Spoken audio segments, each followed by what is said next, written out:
What's going on YouTube? Adam Ryan Clark. Let's try this for about the 5th time. Okay guys, this is part 2 to the series on how to grow the world's hottest peppers. This is just what I'm going to start doing. This is what I did last year, but I did it in 2 different ways. I used the Jiffy Cubes and then I also used the seed starting mix. I like this particular seed starting mix. I just don't like this particular brand.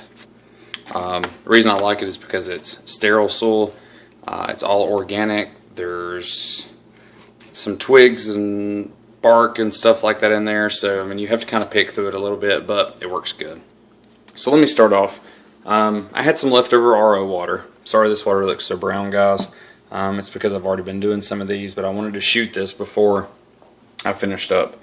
I set the RO water, dumped it in these pots last night, and I let them just vent to the air for 12 hours, for instance. Reason I do that, 1, to let it get room temperature, and 2, if there's any leftover any kind of minerals or anything like that, any kind of chlorine. RO water's not supposed to have any of that stuff in it, but just for my sake, I do this. So this evening when I got home, I went ahead and pH'd this water and checked it with a ppm meter, which is parts per million. Both of them show 0 parts per million, and we're about 7.3 to 7.5 on pH. So what I went ahead and did was I pH'd the water down to 6.8 on both of them. Now the reason I have 2 of them here is I just went ahead and poured up what I had. Next thing I do when I start my seedlings, or try to germinate my seeds, the paper towel method works if you can keep them hot.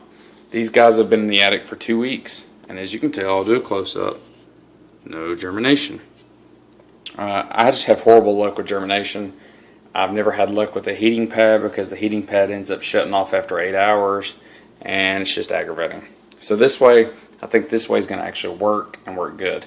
I take these little, I don't know, however cheap they are, solo cups. These are 6 ounce, and I go ahead and just get my drill with a 5/16 to a 3/8 inch drill bit. Drill really slowly, which you can tell I didn't drill really slowly on this one because I busted the bottom of it out, but this is just an example. Drill a small hole in it, clean all of your plastic out of it, rinse the cup out, dry it off, go ahead and write what your strain is on it, and then go ahead and measure out amount of soil and pack it to some degree. Not super hard, but just a little bit. Then what I do is I have a cup, and this water is really dirty just because of the soil that's been mixed in it, is I'll go ahead and take and scoop up a good amount of water, and I've got the cup pre-filled. Like these are muscadine grapes. These are for my wife, so I'll take and go ahead and set the cup in there, and I'll let it draw up however much water that it needs. That way I don't overwater it, and also when you go ahead and we get to the end of this, there's another little part that I do, and it just keeps you from overwatering and getting too much water in there causing mold or bacteria or any of that kind of stuff. I'm going to set you guys up here on the tripod. Give me just a second, maybe a little shaky, but let me get this set up and I'll show you. Okay, hopefully I'm in frame and you guys can see what I'm doing. So once I get the actual the soil good and damp, and you can see, I mean, if I squeeze this, water's going to come out. I mean, you guys can tell I've been doing them. Get you an old Sharpie that's the small tip, and I go ahead and poke. For instance, I'm doing 5 seeds of each strain. I'll go ahead and poke 5 1/4-inch deep holes in here, and it actually works better when you do it with the soil wet because it'll actually compact it so that you have a good little hole. I'll go ahead and pack my 5 holes 1/4-inch deep, and then for instance this is the Cappy Brain strain. I've got 5 seeds laying here. They soaked in RO water for 24 hours, then they've been in these paper towels for 2 weeks, almost 2 weeks. The only thing is, with the weather that we've had here in Asheville, it's not been super great. So there's been days that it's hot, and there's been days that it's been cold and been in the 40s. What I like to do though, to keep from touching the seeds, I try to keep my hands off of them because of I work in a dealership, so my hands look horrible right now, guys. I just got home, but I wanted to do this video. But I sterilize this with boiling hot water, just a pair of tweezers. Get the one that has a little flat plate on the back of it. Hope you can see that. And what I'll do is I'll poke the 5 holes, and then I'll just go ahead and grab up a seed and drop it in. And just drop it in the hole. And if you want to, if you're that particular or OCD, I'll take and just, kind of center it in the hole. And you don't really want to bury it any deeper than 1/4 of an inch. And I'll just take and poke it in there. So let me do these real fast. You know what, I'm just going to go ahead and just grab these just for time's sake. Because I know these guys will germinate. They came from tea mutter.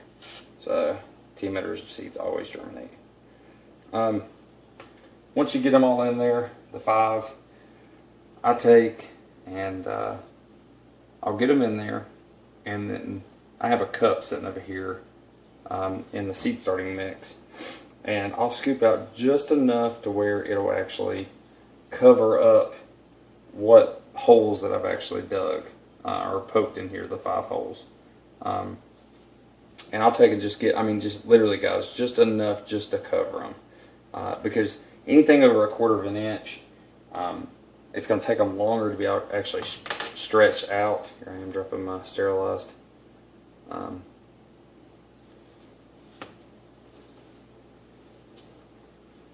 pinchers I've got here. But I'll take and actually, shove them in there. But the deeper you bury them, the longer it's going to take for them to actually poke their heads up and start turning into seedlings. So as you can see, I've just got there's quite a bit in here, but I'll actually just take and dump a little bit in my hand, and I'll feel through it, make sure there's no twigs, and then I just literally sprinkle enough over the top of it to where, that it just covers them. Don't pack it or anything like that, guys. Packing it is going to make it even harder for them to come through and germinate and start actually showing their first sets of true leaves. Now, I'm not worried about having 5 seeds in a small cup, because as soon as they poke their heads up and they get to where they're stable enough to hold their own weight, I'll actually take a razor knife, slit this cup, and I'll separate them, because they're not going to have a big enough root system to where you have to worry about them being tangled up. But once I top dress them like this, I've got a squirt bottle. I'll take and mist a little bit of RO water from this black container on top of it, just to wet this topsoil. And there may be enough moisture in this soil to actually just wet it itself. Last night I actually took saran wrap and get it out here, just your regular old saran wrap. Pull you off about a 3-foot long section, then find you a bowl and lay it down, and just take a razor knife and cut out circular pieces. And I'll actually stretch it over top of these cups, and I'll leave it hanging down, and I'll put a rubber band around it. Leave them in that for about 24 hours. After the first 24 hours, go ahead, guys, and pull the top of them off. Check the soil, make sure it's not dried out, because they're going to be in a hot, humid environment. You should get some moisture on top of the saran wrap.